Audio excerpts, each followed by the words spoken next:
नमस्कार दोस्तों, ओम श्री गणेशाय नमः। शांताकारं भुजंगसनं पदम नाव सुदेश विश्वाधार गगन सदृश मेघ वर्णम सुभांग लक्ष्मीकांतम कमल नैनम योगी भी ध्यान गम्यम वंदे विष्णु भवहरम सर्वलोकैकनाथम मंगलम भगवान विष्णु मंगलम गणोध्वज मंगलम पुंडरीकाक्ष मंगला तनो हरि ओम नमो भगवते वासुदेवाय। आज का दिन आप सभी के लिए मंगलमय हो। आइए सुनते हैं अश्विन मास कथा का 12वां अध्याय।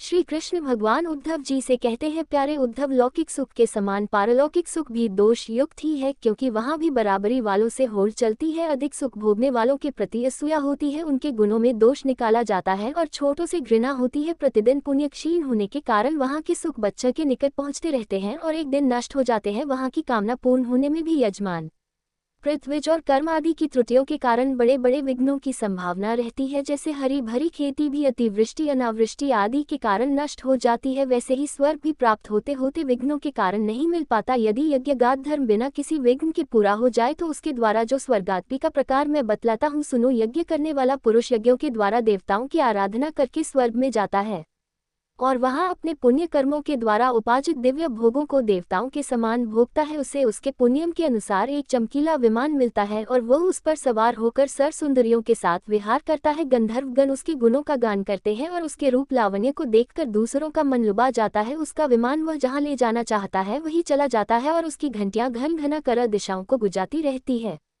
वह अप्सराओं के साथ नंदनवन आदि देवताओं की विहार स्लियों में क्रीड़ाएं करते करते इतना बेसुध हो जाता है कि उसे इस बात का पता ही नहीं चलता कि अब मेरे पुण्य समाप्त हो जाएंगे और मैं यहाँ से ढकेल दिया जाऊंगा। जब तक उसके पुण्य शेष रहते हैं तब तक वह स्वर्ग में चैन की बंसी बजाता रहता है, परंतु पुण्य छिन्न होते ही इच्छा न रहने पर भी उसे नीचे गिरना पड़ता है, क्योंकि काल की चाली ऐसी है। यदि कोई मनुष्य दुष्टों की संगति में पड़कर अधर्म परायण हो जाए, अपनी इंद्रियों के वश में होकर मनमानी करने लगे, लोग वश दानी दाने में कृपण करने लगे, लंपट हो जाए अथवा प्राणियों को सताने लगे और विधि विरुद्ध पशुओं की बलि देकर भूत और प्रेतों की उपासना में लग जाए, तब तो वह पशुओं से भी गया बता हो जाता है और अवश्य ही नरक में जाता है। उसे अंत में घोर अंधकार, स्वार्थ और परमार्थ से रहित अज्ञान में ही भटकना पड़ता है। जितने भी सकौम और मुख करने वाले कर्म है उनका फल दुखी है। जो जीव शरीर में अता ममता करके उन्हीं में लग जाता है उसे बार बार जन्म पर जन्म और मृत्यु पर मृत्यु प्राप्त होती रहती है। ऐसी स्थिति में मृत्यु धर्म जीव को क्या सुख हो सकता है। सारे लोक और लोकपालों की आयु भी केवल एक कल्प है, इसलिए मुझसे भयभीत रहते हैं। औरों की तो बात ही क्या, स्वयं ब्रह्मा भी मुझसे भयभीत रहते हैं, क्योंकि उनकी आयु भी काल से सीमित केवल 2 पदार्थ है,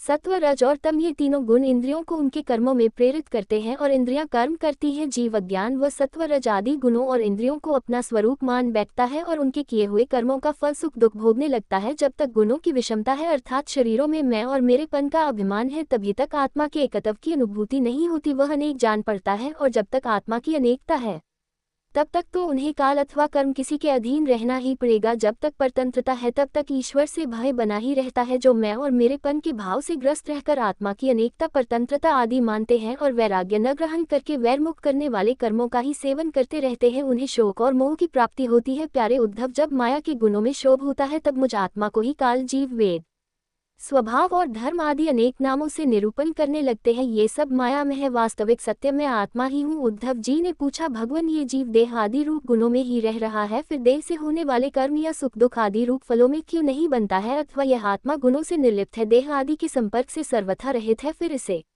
बंधन की प्राप्ति कैसे होती है। बद अथवा मुक्त पुरुष कैसा बर्ताव करता है, वह कैसे विहार करता है, या वह किन लक्षणों से पहचाना जाता है, कैसे भोजन करता है और मलत्याग आदि कैसे करता है, कैसे सोता है, कैसे बैठता है और कैसे चलता है। अच्युत, प्रश्न का मर्म जानने वालों में आप श्रेष्ठ हैं, इसलिए आप मेरे इस प्रश्न का उत्तर दीजिए। एक ही आत्मा अनादि गुणों के संसर्ग से नित्यबद्ध भी मालूम पड़ता है और असंग होने के कारण नित्य मुक्त भी। इस बात को लेकर मुझे भ्रम हो रहा है। भगवान श्री कृष्ण ने कहा, प्यारे उद्धव, आत्मा बद्ध है या मुक्त है, इस प्रकार की व्याख्या या व्यवहार मेरे अधीन रहने वाले सत्वादी गुणों की उपाधि से ही होता है, वस्तु तत्व दृष्टि से नहीं। सभी गुण माया मूलक है, इंद्रजाल है, जादू के खेल के समान है, इसलिए ना मेरा मोक्ष है ना तो मेरा बंधन ही है। जैसे स्वप्न बुद्धि का विवर्त है, उसमें बिना हुए भी भाता है मिथ्या है, वैसे ही शोक मोह सुख दुख, शरीर की उत्पत्ति और मृत्यु, ये सब संसार का बखेड़ा माया के कारण प्रतीत होने पर भी वास्तविक नहीं है। उद्धव, शरीरधारियों को मुक्ति का अनुभव कराने वाली आत्मविद्या और बंधन का अनुभव कराने वाली अविद्या, ये दोनों ही मेरी अनादि शक्तियां हैं, मेरी माया से ही इनकी रचना हुई है, इनका कोई वास्तविक अस्तित्व नहीं है। भाई, तुम तो स्वयं बड़े बुद्धिमान हो, विचार करो, जीव तो एक ही है, वह व्यवहार के लिए ही मेरे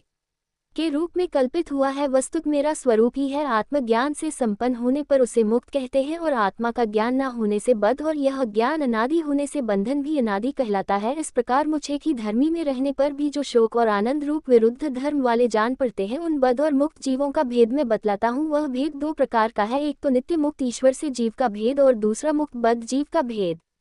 पहला सुनो, जीव और ईश्वर बद्ध और मुक्त के भेद से भिन्न भिन्न होने पर भी एक ही शरीर में नियमता और नियंत्रित के रूप में स्थित है। ऐसा समझो कि शरीर एक वृक्ष है, इसमें हृदय का घोंसला बनाकर जीव और ईश्वर नाम के दो पक्षी रहते हैं। वे दोनों चेतन होने के कारण समान है और कभी ना बिछड़ने के कारण सखा है। इनके निवास करने का कारण केवल लीला ही है। इनकी समानता होने पर भी जीव तो शरीर रूप वृक्ष के फल सुख दुख आदि भोगता है, परंतु ईश्वर उन्हें न भोग कर कर्म फल सुख दुख आदि से असंगत और उनका साक्षी मात्र रहता है। अभाग होने पर भी ईश्वर की यह विलक्षणता है कि वह ज्ञान ऐश्वर्य आनंद और सामर्थ्य आदि में भोक्ता जीव से बढ़कर है। साथ ही एक ये भी विलक्षणता है कि अब भोक्ता ईश्वर तो अपने वास्तविक स्वरूप और इसके अतिरिक्त जगत को भी जानता है, परंतु भोक्ता जीव ना अपने वास्तविक रूप को जानता है और ना अपने से अतिरिक्त को। इन दोनों में जीव तो अविद्या से युक्त होने के कारण नित्य बद्ध है और ईश्वर विद्या स्वरूप होने के कारण नित्य मुक्त है। प्यारे उद्धव, ज्ञान संपन्न पुरुष भी मुक्त ही है। जैसे स्वप्न टूट जाने पर जगा हुआ पुरुष स्वप्न के स्मरमान शरीर से कोई संबंध नहीं रखता, वैसे ही ज्ञानी पुरुष सूक्ष्म और स्थूल शरीर में रहने पर भी उनसे किसी प्रकार का संबंध नहीं रखता,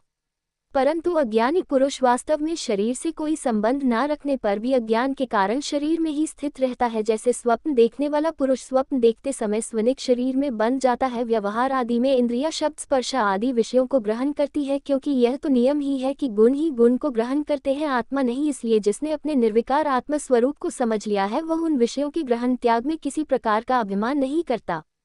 ये शरीर प्रारब्ध के अधीन है, इससे शारीरिक और मानसिक जितने भी कर्म होते हैं सब गुणों की प्रेरणा से ही होते हैं। अज्ञानी पुरुष जुटमुट अपने को उन ग्रहण त्याग आदि कर्मों का कर्ता मान बैठता है और इसी अभिमान के कारण वह बन जाता है। प्यारे उद्धव, प्रक पद्धति से विचार करके विवेकी पुरुष समस्त विषयों से विरक्त रहता है और सोने बैठने घूमने फिरने नहाने देखने छूने सुने खाने और शून्य आदि क्रियाओं में अपने को कर्ता नहीं मानता, बल्कि गुणों को ही कर्ता मानता है। गुण ही सभी कर्मों के कर्ता भोगता है। ऐसा जानकर विद्वान पुरुष कर्म वासना और फलों से नहीं बनते, वे प्रकृति में रहकर भी वैसे ही असंग रहते हैं। जैसे स्पर्श आदि से आकाश, जल की अद्ता आदि से सूर्य और गंध आदि से वायु। उनकी विमल बुद्धि की तलवार असंभावना की शान से और भी तीखी हो जाती है और वे उससे अपने सारे संशय संदेहों को काट कूट कर फेंक देते हैं। जैसे कोई स्वप्न से जाग उठा हो, उसी प्रकार वे इस भेद बुद्धि के भ्रम से मुक्त हो जाते हैं। जिनके प्राण इंद्रिय मन और बुद्धि की समस्त चेष्टाएं बिना संकल्प के होती हैं, वे देह में स्थित रहकर भी उनके गुणों से मुक्त है। उन तत्वज्ञान चाहे कभी कोई देव योग से पूजा करने लगे, वे ना तो किसी के सताने से दुखी होते हैं और ना पूजा करने से सुखी। जो समदर्शी महात्मा गुण और दोष की भेद दृष्टि से ऊपर उठ गए हैं, वे ना तो अच्छे काम करने वालों की स्तुति करते हैं और ना बुरे काम करने वालों की निंदा। ना वे किसी की अच्छी बात सुनकर उसकी सराहना करते हैं और ना बुरी बात सुनकर किसी को झड़ते ही हैं। जीवन मुक्त पुरुष ना तो कुछ भला या बुरा काम करते हैं, ना कुछ भला या बुरा कहते हैं और ना सोचते ही है। वे व्यवहार में अपनी समान वृत्ति रखकर आत्मानंद में ही मग्न रहते हैं और जड़ के समान मानो कोई मूर्ख हो, इस प्रकार विचरण करते रहते हैं। तो इसी के साथ आज का यह अध्याय समाप्त हुआ। इसके आगे भगवान श्री कृष्ण ने उद्धव जी से और आगे क्या कहा यह मैं कल के अध्याय में सुनाऊंगा। तब तक के लिए भगवान हरि का नाम लेते रहे तो प्रेम से बोलिए भगवान विष्णु की जय, श्री कृष्ण भगवान की जय, समस्त देवी देवताओं की जय। धन्यवाद।